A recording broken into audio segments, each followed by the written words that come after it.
اللهم صل وسلم على سيدنا محمد صلى الله عليه وسلم. كل سنة وانتم طيبين يا حبايب قلبي، ورمضان كريم ينعاد عليكم بألف خير يا رب، ودايما تلاقوا الخير في طريقكم.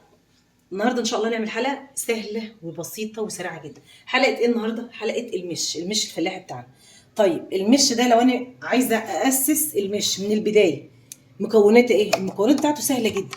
عجوزة او بنسميها مرتة، الاتنين، ومعانا لبن، ومعانا فلفل، وده الاساس كمان، فلفل وشطه، الشطه دي سبايسي، وده فلفل بارد، ومعانا طبعا الجبنه، ومعانا ملح وشطه.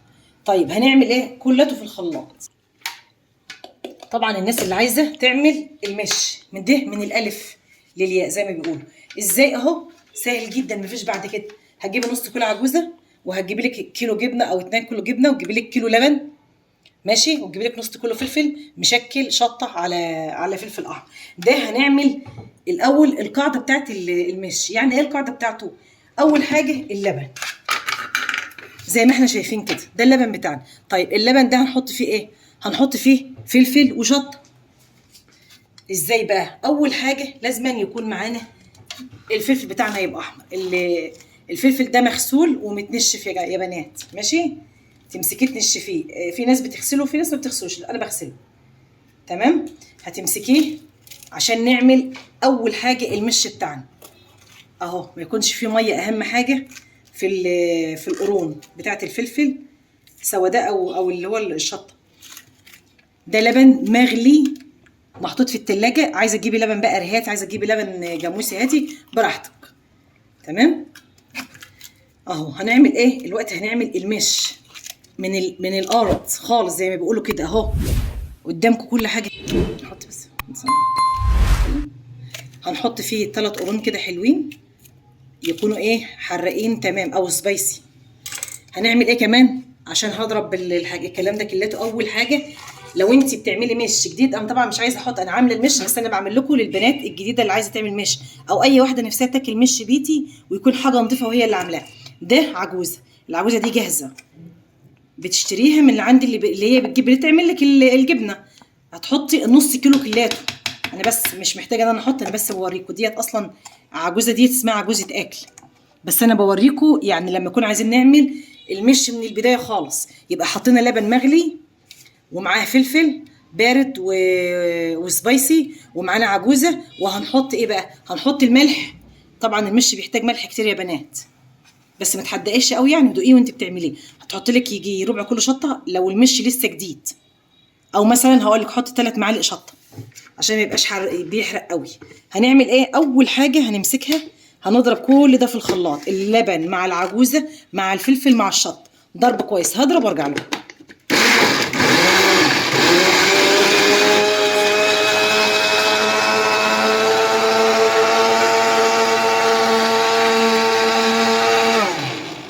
هزود بس فلفل.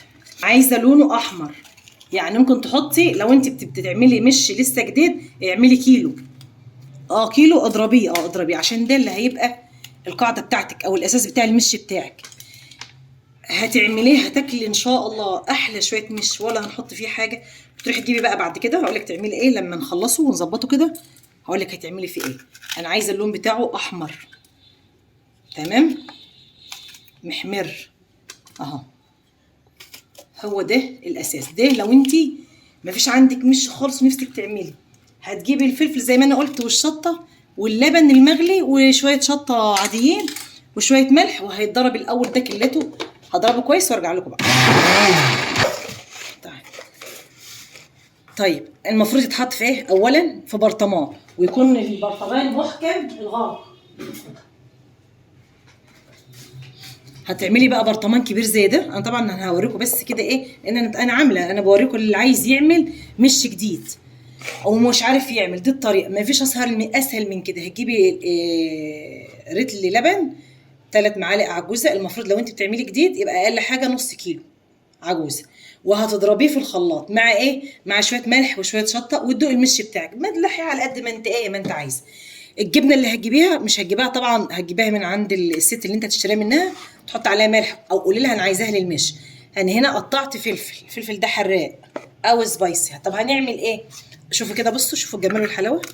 نحط بس حبه صغيرين الاول اهو، لان ده انا هرجع احطه. انا عامله عندي بس احطها فين؟ انا عاملاه ببلاصي او اسمها الجر. دي الجبنه، جبنه جامده جامده. هترصيها كده تمام اهي. اي بقى كميه انت عايزاها، كل ما تكتري. لو انت عايزه كتير زودي الحاجات بتاعتك. شوفوا كده، بصوا ادي المش بتاعنا اتعمل. بصوا في ما فيش دقيقتين كنا عاملين المش بتاعنا. ده المش تروحي عند العطار قولي له انا عايزه خميره مش، علشان ده مش هيبقى مش جديد. هتسيبيه شهر مش هتاكلي منه. ليه؟ على ما ياخد بقى ويدي مع بعضه كده تاكلي احلى شويه مش زي ما بيقول الكتاب. ماشي يا حبيبه قلبي، اظن مفيش اسهل من كده. عايزه كميه كبيره انت هتكتري، كل ما عايزه برطمان كبير هتعملي، يا اما تعمليه في برطمان زي ده. انا عامله زي ما قلت لكم يا بنات، انا عامله جره او بلاصي زي ما بتسموها عندكم. اللي ما عندهاش تجيب جيركن او تجيب برطمان زي ده، بس يكون محكم الغلق. وغير كده لما تيجي تاخدي ما تاخديش بايديك، معلقه كبيره وتكون ممسوحه ما فيش فيها ميه، لان طبعا الميه بتحمض الحاجات دي. اظن ما فيش اسهل من كده ولا اجمل ولا اروع. مش سريع جدا، مش ما فيش اسرع ولا احلى من كده. زي ما قلت عايزه تحطي برطمان حطي، انا بس بوريكم عملي، لان انا عامله جره كبيره كده. احنا قفلناه اهوت بالغطا بتاعه، وكده المش بتاعنا خلص. بألف هنا وشفا. ما تنسوش تعملوا الاشتراك وتفعلوا زر الجرس عشان يجيلكم كل جديد من قناه أميرة حسن. كل سنه وانتم طيبين، دمتم في رعايه الله وامنه. السلام عليكم.